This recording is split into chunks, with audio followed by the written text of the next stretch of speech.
everyone, and a very warm welcome to the Easy English channel. I'm Olivia, and I'm super excited about today's topic, which is incredibly important for anyone learning English, no matter what stage you're at. And I'm Steve. That's right, Olivia. Today we're diving into something that can really accelerate your progress, understanding and correcting common English mistakes. We're not here to make you feel bad. Quite the opposite, actually. These are slips most learners make, and recognizing them is the first step to mastering your English. Exactly. Our focus is on helping you stop making these 10 English mistakes. Don't worry if you recognize some of these. That's totally okay. It means you're learning and growing, and you're about to get some clear, actionable advice. Making mistakes is truly an essential part of the learning process. It's how we figure things out.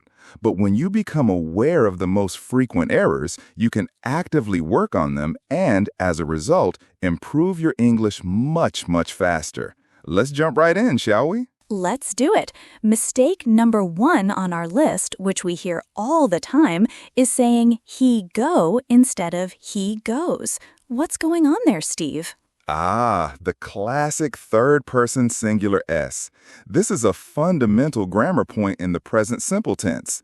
When your subject is he, she, or it, or any singular noun like the dog or my friend, you absolutely need to add an S to the main verb. So it's he goes, she eats, it rains.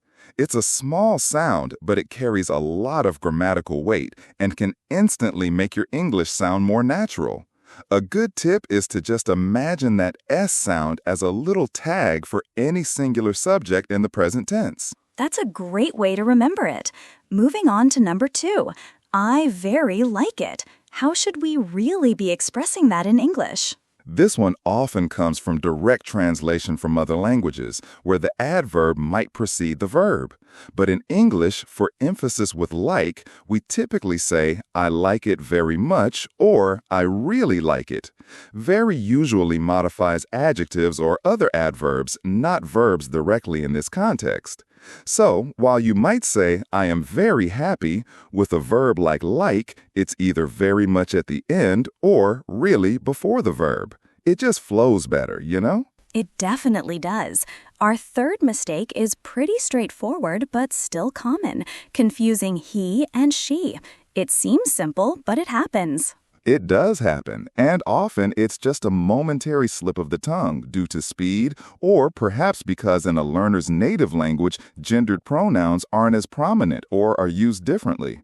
The solution here is to simply take a brief second before you speak, especially when referring to a person. Visualize them, confirm their gender in your mind, and then choose he or she. With conscious practice, it becomes second nature. It's about being mindful in the moment. Mindfulness is key. Number 4 takes us into the world of articles, forgetting a and the. For instance, not saying I bought car, but I bought a car. Oh, articles. These are notoriously difficult for many learners because many languages don't even have them. The basic rule is a or an for indefinite, non-specific things, like I bought a car, meaning any car, and the for definite, specific things, like the car I bought is red, referring to a particular car.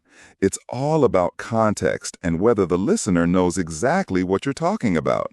Mastering articles adds a huge layer of naturalness to your speech, and it's a skill that develops with consistent exposure and careful listening. That's a fantastic distinction. Mistake number 5 often makes people chuckle, saying I am agree instead of I agree. Yes, this one is super common. The confusion arises because agree is actually a verb, not an adjective.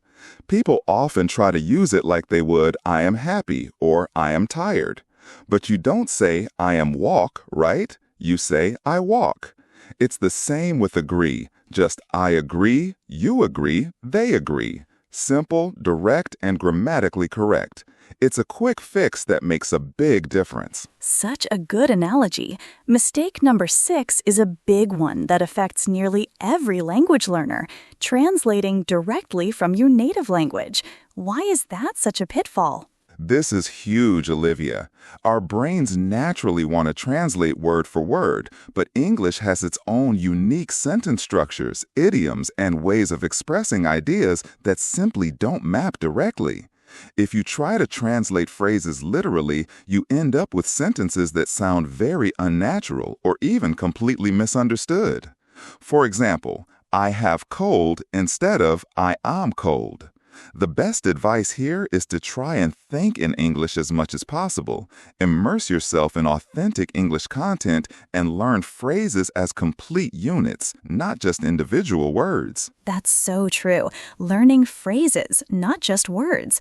And that leads us to mistake number 7, which is less about grammar and more about attitude, being afraid to speak. Oh, this is arguably the biggest barrier for learners, Olivia. So many people wait for perfect English before they open their mouths.